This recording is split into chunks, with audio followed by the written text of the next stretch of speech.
Mi nombre es Elena Hualinga, tengo 19 años, soy de la comunidad de Quichua de Sarayaku en la Amazonía ecuatoriana.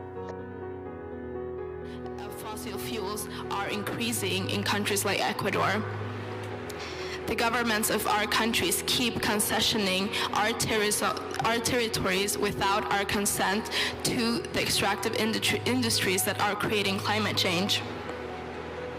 This should be criminal.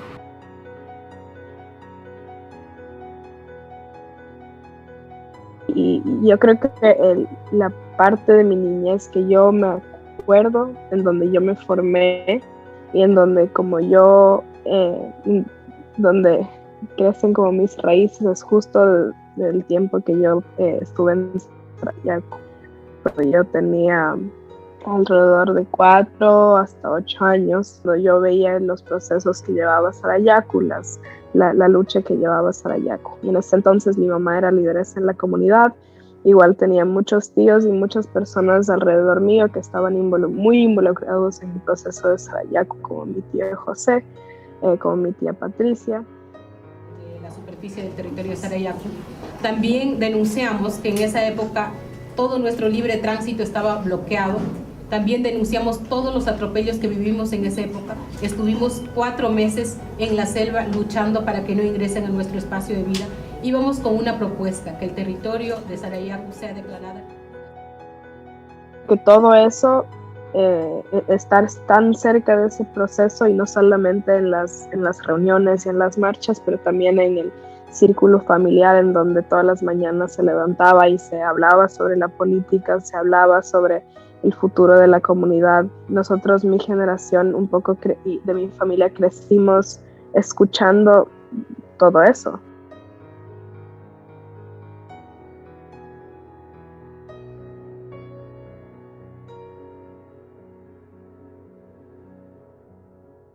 Cuando no se trata de mi misma comunidad, yo no soy la persona en primera línea.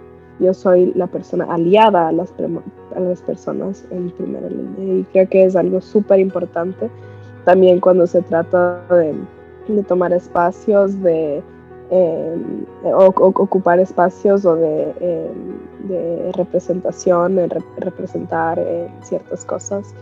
Muy, muy importante.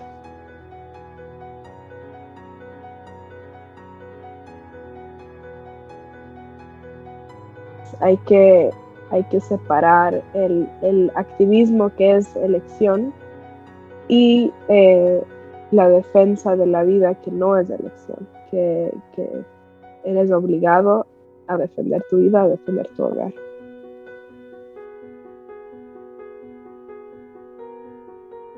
Uno de los valores, digamos, más importantes de Sarayaku es el Causac-Sacha, la selva viviente.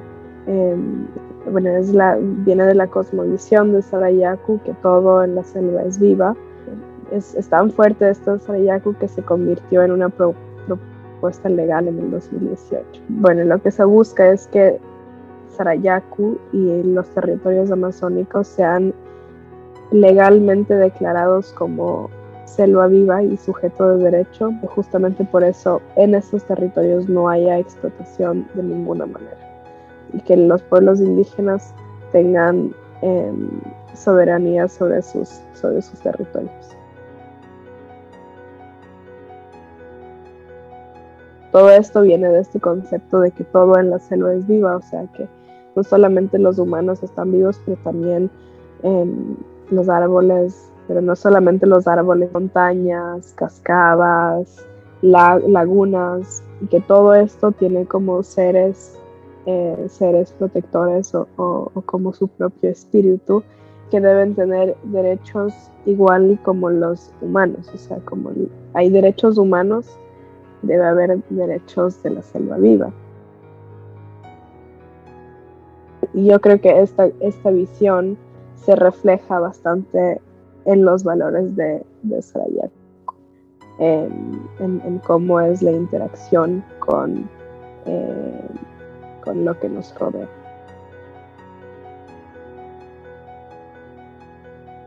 También hay este sentir súper fuerte de que hay que mantener la cultura en Sarayaku. A veces hay cosas que se hacen que a los mayores no les parece porque así no ha sido, y muchas veces se trata de, digamos, las mingas, cosas así que siempre se han hecho de una manera, siempre ha habido un esquema para hacer las cosas, y cuando no se hace, la gente se molesta.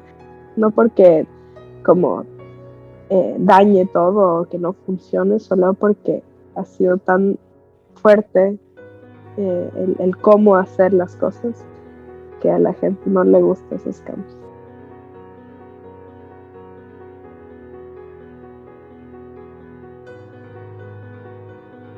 Yo también quisiera aprender mucho sobre cómo ha sido la estructura, especialmente de género, antes de que llegara la iglesia a la comunidad.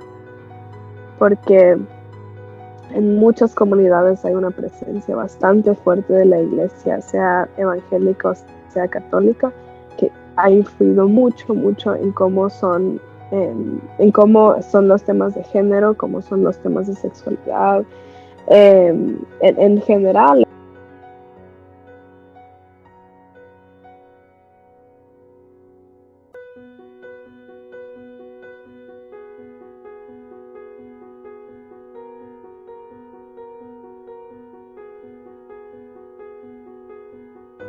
Y yo también como joven, o sea, que no he tenido acceso ni a hablar con las personas que tal vez vivieron eso, sí sería súper interesante para mí escuchar, porque muchas veces nos cuestionamos a nosotros mismos y pensamos, a ver, ¿realmente fue así? ¿Realmente hemos sido así siempre? Y yo creo que hay muchas cosas que no fueron así antes. Por ejemplo, antes en las comunidades muchos niños y muchas mujeres no podían ir a la escuela porque tenían que estar en la casa. Y por ejemplo, mis abuelos fueron una de las personas que rompieron un poco eso, porque sí mandaron a sus hijos y a sus hijas a estudiar. Y hay muchas personas que fueron haciendo esto, dependiendo de la comunidad, dependiendo de familia. Ha sido muy distinto cómo ha sido el tema de género. Digamos, la violencia contra la mujer y la violencia intrafamiliar sí es algo que pasa en las comunidades indígenas, es algo que pasa en Sarayaku, que sí es un problema. Y un poco es como casi estigmatizado, no se puede hablar mucho de estos temas. Y sí, muchas veces me pregunto como el por qué, o sea, por qué es que no hablamos, porque por lo general, según historias, etcétera, la violencia sexual, la violencia contra la mujer, en la mayoría de comunidades indígenas en la historia han sido condenadas con la muerte, han sido condenadas con castigos muy fuertes, y ya no es así. O sea, ya no es así tanto en las comunidades indígenas.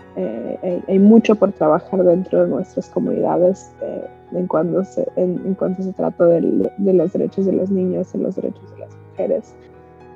Y sí hay que romper ese tabú de hablar de eso. Hay que romper ese tabú de hablar sobre la violencia sexual y sobre la violencia de género que hay, no solo, o sea, que hay en todo lado, pero que también hay en las comunidades indígenas. Y yo creo que también sí se necesita apoyo para poder empezar a trabajar esos temas, porque, o sea, apenas hay apoyo para trabajar, digamos, temas de educación, otras cosas, y temas como la violencia de género, la violencia sexual quedan como última prioridad.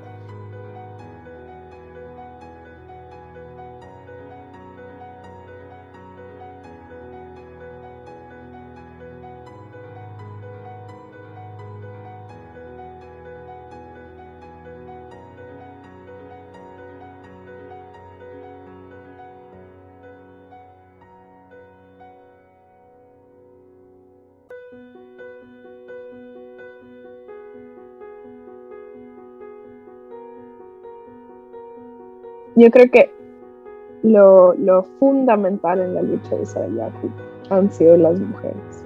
Han sido las que estaban ahí desde el inicio diciendo que no, han sido las que desde el inicio tuvieron mucho miedo y las que, digamos, presionaron a los demás de la comunidad para decir que no. Y tal vez no haya habido esa visibilidad de que las mujeres fueran las que arrancaron esa lucha, y porque eran hombres los que estaban en frente, digamos, pero sí fueron las mujeres que estaban como desde las bases, desde las raíces, digamos, empujando. Y yo creo que las lideresas de las comunidades, no solamente de Sarayacuri, de las comunidades indígenas, han sido claves en cada una de sus luchas. Muchas veces las mujeres son las que son, y bueno, siempre son las que más sufren cuando las empresas extractivas llegan, y solamente pueden, hasta en las estadísticas que por lo general no son tan reales comparando con la realidad, pero hasta ahí sale que la violencia contra las mujeres incrementa cuando llega el extractivismo dentro de la comunidad y también por la gente que llega de afuera.